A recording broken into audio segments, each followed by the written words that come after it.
Hello, my beautiful friends. So, I don't know why, but my Screen Pal has totally crapped out. That is the software that I always use to record my videos. And when I updated my Mac, for whatever reason, it's not working. I've uninstalled it, I've reinstalled it.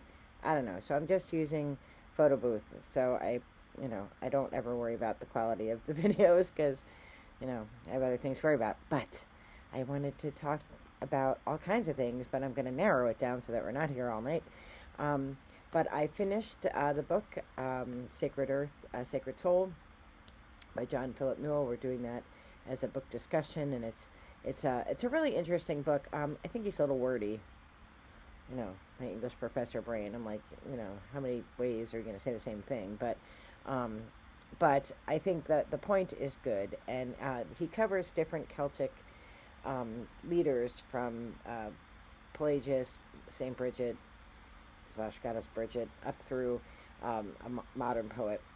And it's a good read. So if you've read other books of John Newell's, a lot of the stories are the same. So, like, I probably have heard about this dog story like 50 times because I've read all of John Phillip Newell's stuff.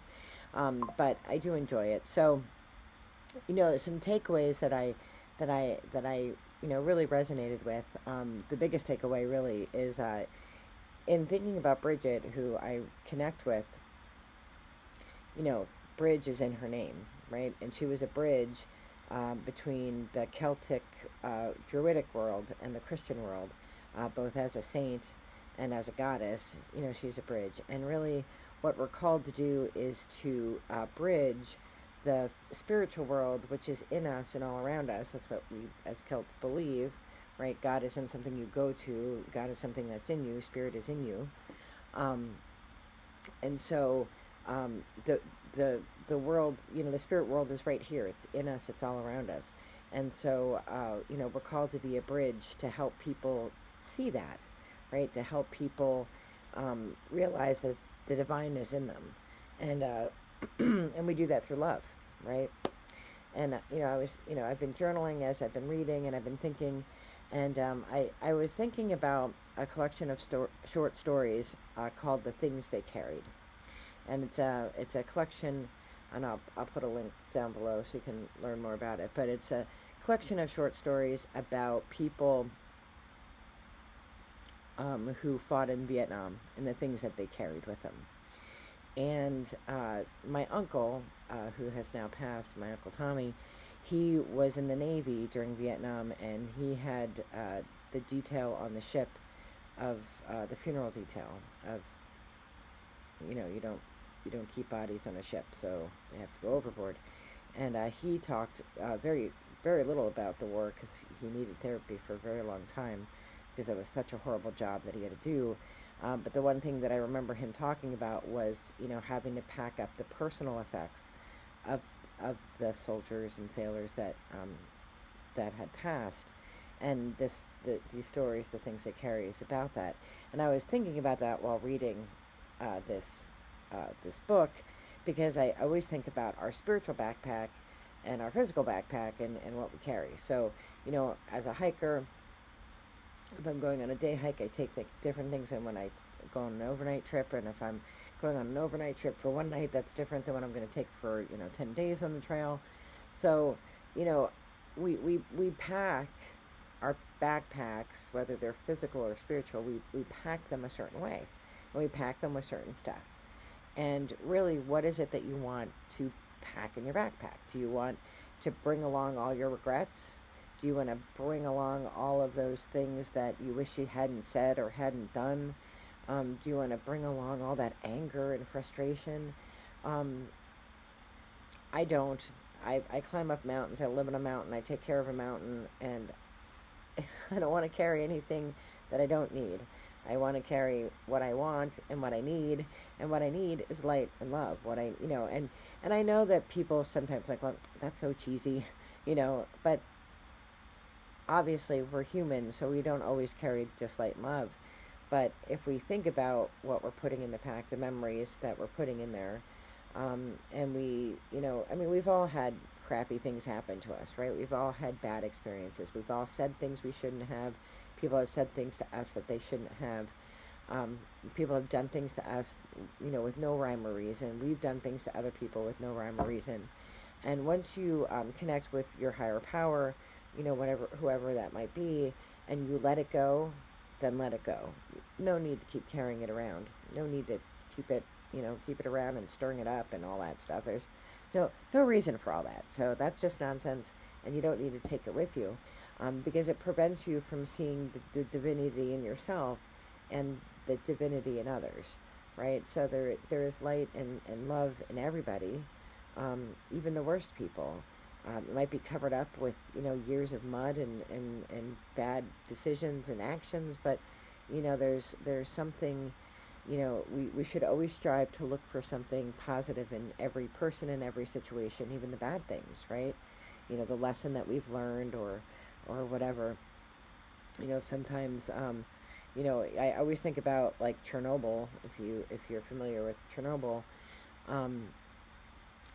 Like things grew after, obviously there's radiation everywhere, right? But things did grow, and now there's animals coming back. We all, when you look at a forest that burns down, like vegetation does come back. It takes time, right? Healing takes time. So take the time you need, get the help you need. And that's not to say that you forget the things that happen, but just don't carry the emotion with you, right? We live in a world, especially right now, that is very contentious. People are on very polarized sides of issues, and every day there's more content, and depending on which way you believe, determines whether you're cheering or throwing things, right? So, you have to decide how that energy is going to play out in your life, right? Is it going to impact your mood and your, and your spirit, and does that change anything, right? My mom used to always say to me, crying isn't going to change anything. That's true. And I, over the years, have come up with a policy, and we were talking about this week. I have a 1 hour grump rule at work. If I'm upset about something, I got 1 hour. You can complain about it as much as you want for an hour, but after an hour, start solving the problem. Solve it, right? Like, don't wallow in whatever forever. Some things are harder, right? If you were in a relationship for a long time, and there was a split, like that, those are tough things to get over. So you might need more than an hour. But if they're little things, sometimes we build up all these little things, and then they become mountains, and then, they compound, and before you know it, your backpack weighs 4,000 pounds, and you're trying to lug it up, straight up a mountain. So, pick and choose if you have to take something with you in your backpack, you just can't let it go. Just be choosy about what you're choosing. And, and remember that that God is in you. You are part of God, and God is in you. So, or whatever you believe, right? If you believe in a higher power or goddesses or whatever you believe, right? Like that's inside of you. And so, you want to make sure you have room for that. So, I enjoyed reading the book, and I enjoyed, I'm enjoying our discussion about the book.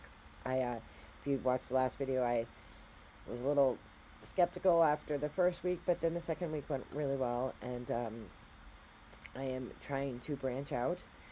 Church is not my thing, but I am trying to be a listener, and I'm trying to be open to the church that I've joined. I'm trying a little bit each time, because I've carried baggage with me all this time from my experience growing up, and the friends and family that were connected with that, right? It's not easy stuff to walk away from, but I did it when I did it, and I don't regret doing it. We'll see what the future holds. So I am wishing all of you all the very best of light and love. I'm hopeful that your February is going well, and that you have beauty, and I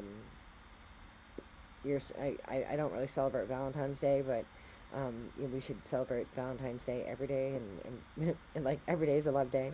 But I hope that as you're preparing for Valentine's Day and you're thinking about the people that you love, Think about your ancestors and think about the people who are going to come after us, and send all of them love, as I am sending you. I am wishing you all the very best in light, love. Be well. Bye-bye.